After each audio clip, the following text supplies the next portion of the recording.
Hello everyone. कैसे हैं आप सभी लोग। आशा करता हूं कि सभी लोग बहुत अच्छे से होंगे, सुरक्षित होंगे और जहां पर भी होंगे अच्छे तरीके से होंगे, अपना ख्याल रख रहे होंगे। आप लोग भी सोच रहे होंगे कि आज सर का उस तरीके का इंट्रोडक्शन लेवल नहीं है। हेलो एवरीवन, स्वागत है आप सभी लोगों का टीटी एकेडमी पर। बस हर चीज़ हर समय एक जैसा नहीं रहता। जैसा कि हमें भी पता है कि आज की स्थिति, आज के माहौल एक तरीके से अच्छा नहीं चल रहा है। बाहर हम लोग देख ही रहे हैं कि कोरोना का रूप कैसे हो गया, जिसकी वजह से लोग परेशान हैं, बीमारी का सामना कर रहे हैं। हमारे करीबी, हमारे लोग, हमारे देश के वासी, सब लोग एक तरीके से परेशान हैं, उससे सामना कर रहे हैं। तो हमें भी उसके साथ साथ लड़ना है, सबका सहयोग देना है, उसी में लगे हुए हैं। तो उस वजह से भी एक तरीके से वो मन में चहक, दिल में खुशी वो नहीं रहती। खैर, आगे बढ़ना ही जीवन का मेन मंत्र है, मेन लक्ष्य है। बढ़ते रहो आगे, हर चीज़ का सामना करते रहो। यही हम लोग का भी एक तरीके से यही जीवन का एक सार भी है, एक एक तरीके से जीवन का एक सत्य भी है। साथ साथ हम लोग की पढ़ाई लिखाई भी चलती रहना चाहिए, उसको भी नहीं रुकना चाहिए। वो भी हमारा एक पार्ट है।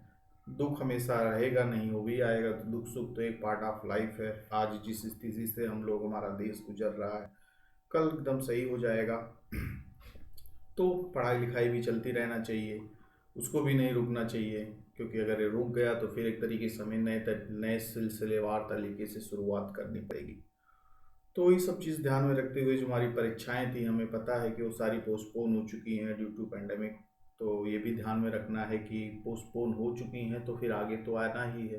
क्योंकि जो स्थिति अभी है धीरे धीरे डिक्लाइन होगी, फिर धीरे धीरे क्या होगा, उस समय आएगा जब हमें एग्ज़ाम को फेस करना पड़ेगा। तो हमें परीक्षा जब हमारी होनी है, इस दौरान जो हमें समय मिला है, इसको हमें क्या करना होगा, पूरी तरीके से यूटिलाइज करना होगा।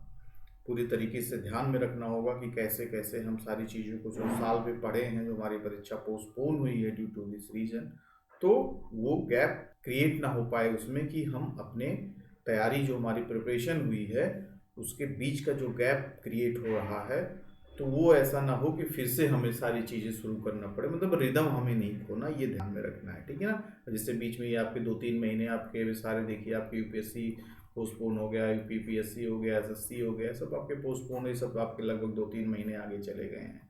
अक्टूबर में ये चला गया, 10 अक्टूबर को आपका यूपीएससी चला गया। यूपीपीसीएस की भी नई डेट अभी देखिए, मीटिंग्स वगैरह हो रही हैं। कुछ लोग कह रहे हैं सितंबर वगैरह में एग्ज़ाम होंगे, कैसे का एसएससी का भी कोई डेट नहीं है।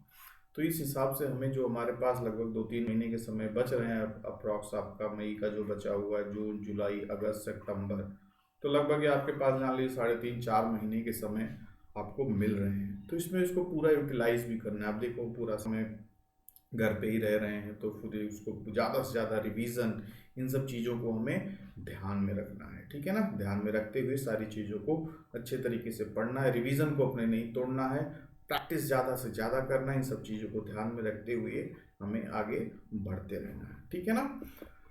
तो अब जो अपकमिंग डेज हैं, तो इसमें हम लोग किस तैयारी के साथ कैसे क्या क्या करेंगे, सारी चीज़ों को रिवाइज करेंगे। रिवाइज के साथ साथ हमें क्या करना होगा, उन सब चीज़ों को मेंटेन करके, मैनेज करके रखना होगा, जिससे हम अपनी सारी चीज़ों को क्या कर सकें, आने वाले समय में पूरा उसका यूटिलाइज करके उसका आउटपुट निकाल सकें, ठीक है ना। तो आगे आने वाले टाइम में क्या करने वाले हैं हम लोग, जो हमारा रिवीजन का प्रोसेस है, वो सब सारी चीज़ें चलता ही रहेगा।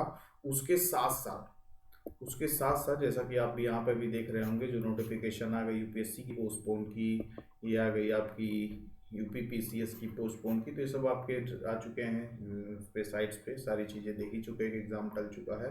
लेकिन आगे आने वाले समय में हम लोग क्या करने वाले हैं, सारी चीज़ तो रिवीजन मोड में तो हमारे रहेगा ही, लेकिन वो रिवीजन मोड किस फॉर्म में रहेगा, किस रेशियो में रहेगा, प्रीलिम्स और मेंस को फोकस करते हुए सारी तैयारी तो हमने की ही है साल भर में, ठीक है ना। तो अब एक तरीके से प्रीलिम्स आने वाला था, तो प्रीलिम्स के हिसाब से हम प्रैक्टिस से सारी चीज़ कर रहे हैं। अब जो हमें बचा हुआ, हमारे पास लगभग जो 3 मंथ का टाइम पीरियड है, उसमें हम लोग इस टाइम पीरियड को क्या करेंगे, डिवाइड करेंगे। डिवाइड इन द सेंस कि सारी तैयारी तो इंटीग्रेटेड आपकी चलती रहेंगी, लेकिन उसके साथ साथ फिर से एक बार रिवीजन मोड में सारी चीज़ों को देखेंगे, और देखते हुए आपका प्रीलिम्स मेंस को डिवाइड करें। मतलब यही समझ लीजिए 40:60 का रेशियो रहना चाहिए। मतलब 40 के हिसाब से प्रीलिम्स, 60% के हिसाब से मेंस, साथ दोनों को इंटीग्रेटेड के फॉर्म में हम अपनी पढ़ाई करते रहेंगे। फिर आपके जो एकदम नियरेस्ट आ जाएगा, कुछ पता नहीं अभी आगे आपको, जो आपको जैसे 10 अक्टूबर तक उसने तो डेट यूपीएससी ने दे दिया है। फिर खुदा ना खास्ता फिर एक तरीके से टाइम बढ़ जाए, आपका जो कोरोना का लेवल है उसी तरीके से रफ्तार से बढ़ता रहे, ना कम हो, फिर आगे डेट बढ़ सकती, कुछ कहा नहीं जा सकता। तो हमें ये नहीं देखना कि डेट बढ़ेगी कि नहीं, आगे क्या कैसे क्या होगा। बस अपनी जो पढ़ाई की रफ्तार है उसको हमें आगे बढ़ते रहना देना। जो हमारा लेवल है वो लेवल बरकरार रहे, इवन उससे बेहतर ही हो, उससे कम ना हो। ये चीज़ आप लोग ध्यान दीजिएगा, क्योंकि वो कम हो गया तो फिर से आगे आपको क्या होगा कि इनिशियल लेवल से फिर ABCD शुरू करना पड़ेगा। पता चला 10 दिन 15 दिन गैप मारे तो फिर गया, फिर एक तरीके से ना फिर पूरा पूरा एक तरीके से आपको रिवाइज करना पड़ेगा ABCD से। तो ये चीज़ ध्यान में रखिएगा, ठीक है ना। तो वो रिदम बरकरार रहे। बाकी जो कुछ बिगिनर्स लोग हैं, जो एकदम एक तरीके से अब नई तैयारियां करना चाहते हैं या अपने आप को एकदम फाउंडेशन लेवल से तैयार करना चाहते हैं, तो उनके लिए मैं एक प्रोग्राम लेके आया हूँ, एक कोर्स लेके आया हूँ, जो कि उनकी तैयारी क्या चले, एक फाउंडेशनल लेवल से तैयारी हो। तो जैसे कि अभी भी मेरी भी ऑफिस की छुट्टियाँ वगैरह हैं, घर पे ही ज़्यादा से ज़्यादा टाइम दे रहा हूँ, तो ये मैं सोचा हूँ कि क्यों ना एक इनिशियल लेवल से तैयारी किया जाए। तो आपको सारी इंफॉर्मेशन, सारे कोर्सेज के हिसाब से पूरा फाउंडेशन वे में कोर्सेज आपके स्टार्ट किए जाए फॉर यूपीएससी एंड अदर आपके आपके जो क्या है वनडे एग्जाम से, जैसे एसएससी हो गया, इनके लिए भी जीएस का प्रोग्राम। तो यूपीएससी का जीएस का कोर्स, जीएस का एक फाउंडेशन कोर्स स्टार्ट करने वाला हूँ।